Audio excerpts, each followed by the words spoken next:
여러분, 평소에 몸에 좋으라고 챙겨 드시는 과일이 오히려 내 몸의 필터인 콩팥을 망가뜨리고 있다면 어떨까요? 혹시 요즘 들어 부쩍 몸이 붓거나 밤에 소변을 자주 보러 깨지는 않으시나요? 많은 분이 나이가 들면 당연히 기운이 없고 몸이 붓는다고 생각하시지만 사실 이건 우리 몸의 거름망인 콩팥이 보내는 마지막 경고일지도 모릅니다. 실제로 60세가 넘어가면 콩팥 기능은 매년 조금씩 떨어지게 되는데 이를 방치하면 결국 투석이라는 힘든 과정을 겪어야 할 수도 있습니다. 통계에 따르면 만성 콩팥병 환자의 절반 이상이 60대 이상의 어르신들이라고 하니 결코 남의 일이 아니지요. 오늘 제가 말씀드리는 이 과일들만 조심하셔도 여러분의 소중한 콩팥을 10년은 더 젊게 지키실 수 있습니다. 보시기 전에 구독과 좋아요 꼭 부탁드리고 댓글로 내 콩팥은 내가 지킨다 라고 한 번씩 남겨주시면 큰 힘이 됩니다. 사실 병원에 가서 검사를 받아보면 수치는 정상이라고 하는데 정작 본인은 몸이 천근만근 무겁고 아침마다 손발이 퉁퉁 부어서 고생하시는 분들이 정말 많으세요. 나이 들면 다 그런 거지 하고 넘기려고 해도 자식들에게 짐이 될까봐 덜컥 겁이 나기도 하시죠. 여러분, 그건 절대 여러분의 잘못이 아닙니다. 평생 가족을 위해 헌신하시느라 우리 몸의 장기들도 그만큼 지치고 닳아버린 거예요. 제가 수많은 어르신과 상담을 해보면 정말 건강하게 사시려고 매일 아침 과일을 꼬박꼬박 챙겨 드셨던 분들이 의외로 콩팥 수치가 나빠져서 오시는 경우를 참 많이 봅니다. 몸에 좋다는 과일이 독이 될 수 있다는 사실을 아무도 알려주지 않았기 때문이죠. 오늘 제가 여러분의 가족 같은 마음으로 차근차근 설명해 드릴 테니 걱정하지 마세요. 제가 만났던 68세 김순자 어르신 이야기를 들려드릴게요. 순자 어르신은 평소 건강관리에 아주 철저하셨어요. 아침마다 건강을 위해 바나나 한 개와 참외를 꼭 챙겨 드셨죠. 그런데 어느 날부터인가 자고 일어나면 눈 주위가 붓고 양말 자국이 저녁까지 없어지지 않는 거예요. 기운도 부쩍 없어져서 그냥 노환이 왔나 보다 하셨답니다. 그러다 우연히 검진을 받았는데 콩팥 균형이 60%밖에 남지 않았다는 충격적인 진단을 받으셨어요. 평소 몸에 좋다고 믿고 먹었던 고칼륨 과일들이 오히려 순자 어르신의 콩팥을 힘들게 하고 있었던 거죠. 건강해지려고 한 노력이 오히려 콩팥의 숨통을 조이고 있었던 셈입니다. 여러분도 혹시 순자 어르신처럼 건강을 위해 챙겨 먹는 무언가가 내 몸을 해치고 있지는 않은지 꼭 돌아보셔야 합니다. 우리 몸의 콩팥은 마치 주방에서 쓰는 고운 채와 같습니다. 젊었을 때는 이 채가 아주 튼튼해서 어떤 음식물 찌꺼기도 싹싹 잘 걸러내지만 세월이 흐르면 채의 구멍이 막히고 망이 약해지기 마련이죠. 특히 60세가 넘으면 이 거름망의 효율이 급격히 떨어집니다.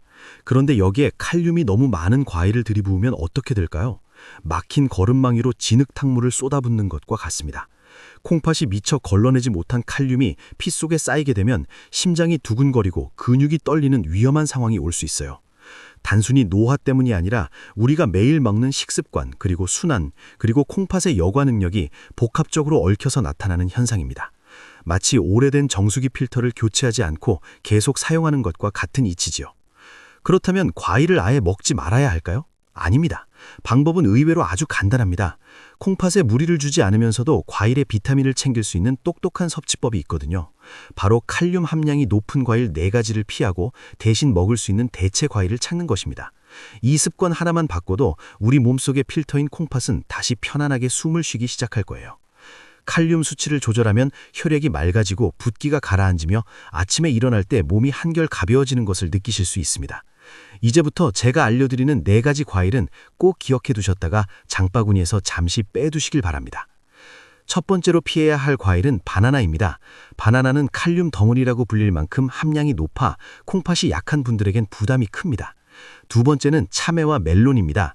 이 과일들은 수분이 많아 보이지만 칼륨이 씨와 과일에 꽉 차 있어요. 세 번째는 수박입니다. 한두 쪽은 괜찮겠지 하시지만 당분과 칼륨이 동시에 높아 위험할 수 있습니다. 마지막 4번째는 말린 과일이나 곶감입니다. 수분이 빠지면서 칼륨 농도가 몇 배로 농축되기 때문이죠. 대신에 사과나 배를 껍질을 벗겨서 딱 2조각 정도만 드시는 것이 좋습니다. 특히 과일을 드시기 전에 얇게 썰어 미지근한 물에 30분 정도 담가두었다가 드시면 칼륨을 20% 이상 줄일 수 있다는 점 꼭 기억하세요. 이 부분이 정말 중요합니다. 다만 주의하실 점이 있습니다.